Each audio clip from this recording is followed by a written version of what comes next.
E aí, galerinha, beleza? Nosso trabalho, meu e do William, é sobre o projeto É-Tri-Pedalar. O nosso projeto, ele foi elaborado para tentar minimizar os riscos da atividade.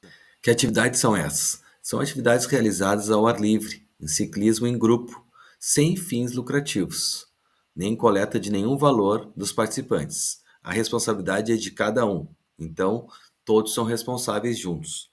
Sobre o grupo. As aulas são de postura dentro do pelotão, posicionamento, comportamento, condução de forma segura e consciência do grupo, né? Foi criado lá em 2023, né, a ideia de organizar um grupo para fazer a comemoração de final de ano, saindo de Porto Alegre com destino a Florianópolis.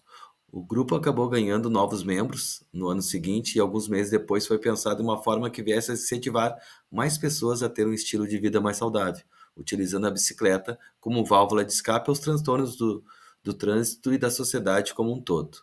Transformaram então o grupo de pedais recreativos em um grupo com foco em incentivo à iniciação de ciclistas, bem como ensinar fundamentos de pedalar em grupo, ou mais conhecido pelotões, para que cada vez mais ciclistas possam ter a liberdade de treinar com qualidade e melhorar seu desempenho na bicicleta. Quais são os critérios de aceitação de risco? O risco ele foi separado em possíveis e aceitáveis, e possíveis e inaceitáveis. Os aceitáveis correspondem àquelas atividades ligadas a fatores ambientais, como queimaduras solares, desidratação, entre outros, com impacto de gravidade de leve até moderada.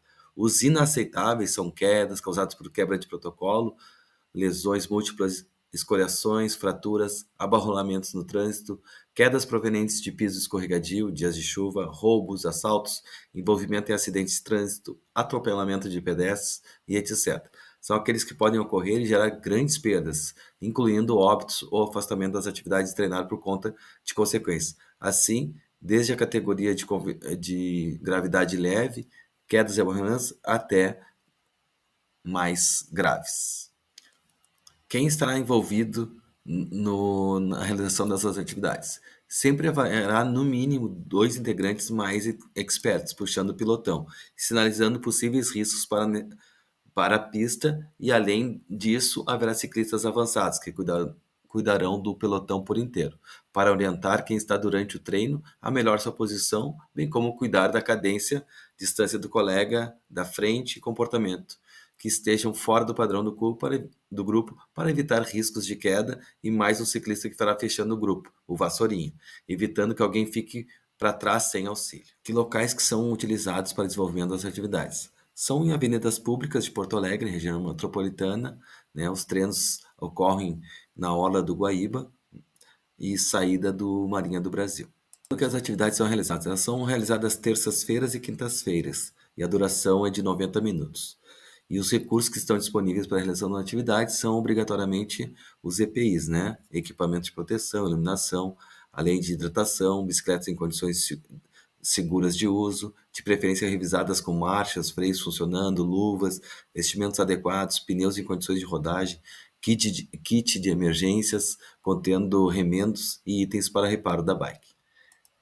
De que forma as atividades são realizadas? São divididos em grupos, conforme o nível técnico e condições físicas. São três categorias. Categoria dos mais avançados, depois a outra categoria que são intermediários e depois os iniciantes.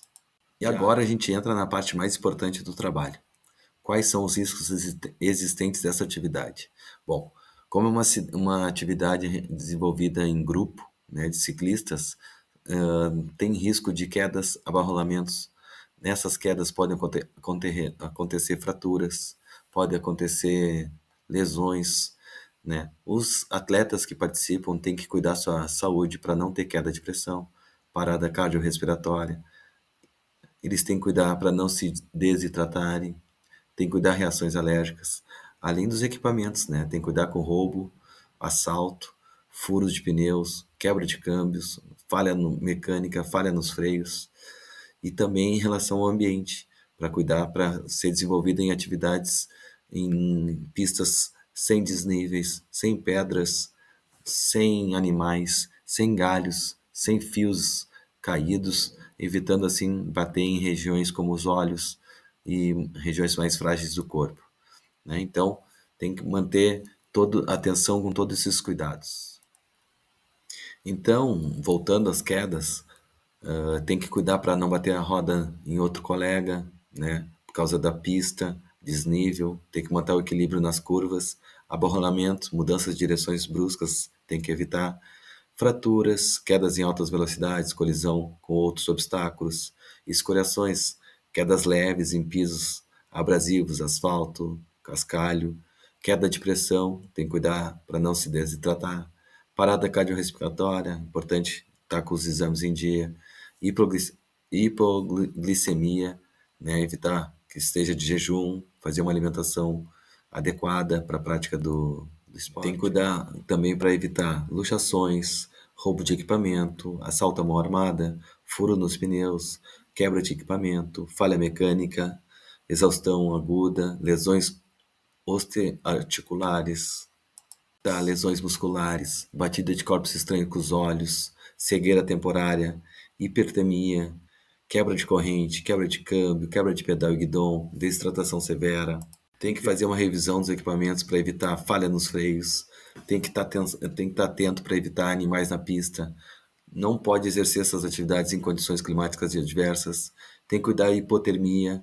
Tem que cuidar os galhos na pista, pedras na pista, fios e objetos cortantes no caminho. A classificação, né, e o tratamento dos riscos como insignificante, reduzida, moderada, crítica ou catastrófica, né? Então, dividimos os riscos em dois grupos, sendo as medidas de consequências e probabilidades, os riscos aceitáveis e os riscos inaceitáveis. E as medidas dos tratamentos dos riscos, tem os riscos de baixa consequência, tem um tratamento mais contido, não havendo necessidade de revisão de processo e interrupção de atividades. Exemplo, furo de pneus, ter um kit de remendo, uma câmara reserva e bomba são duas soluções que não demandam parada de grupo e não representam risco. Já os riscos com maior consequência, exemplo, quedas com projeção de ciclista ao chão, além de soluções preventivas como capacete e luvas para reduzir os danos, necessitam de apoio técnico, acionamento de socorro imediato, registro de ocorrência, além de revisão dos protocolos para evitar novos acidentes da mesma natureza. Seguindo no tratamento dos riscos, eu e o William, ele apontou diversos pontos de tratamento de riscos, mas para não ficar muito cansativo o trabalho, eu só vou abordar de uma maneira mais geral, tá? Então, tem que cuidar com a comunicação por WhatsApp, monitoramento e revisão, revisão em 6 em 1 ano, revisar sempre após acidentes graves, registro e relato, registro de atividades, relato de atividades. Caminhando para o fim, os planos de resposta de emergência. Qualificação dos responsáveis para lidar com situações críticas, sempre possuindo um telefone que funcione, prévia pesquisa do local, caso a atividade não seja executada em locais já estabelecidos, telefones de emergência, 190 da polícia, 192 SAMU, 193 bombeiros, 156 PTC. Também é indispensável o curso de primeiros socorros para os responsáveis do grupo. Os planos de resposta de crise, em caso de acidentes, sempre isolar o local para maior segurança dos envolvidos e facilitação do socorro. E também procurar uma maneira mais amistosa de procurar as famílias para comunicar em caso de notícias não tão boas. Evitar que sejam por telefone.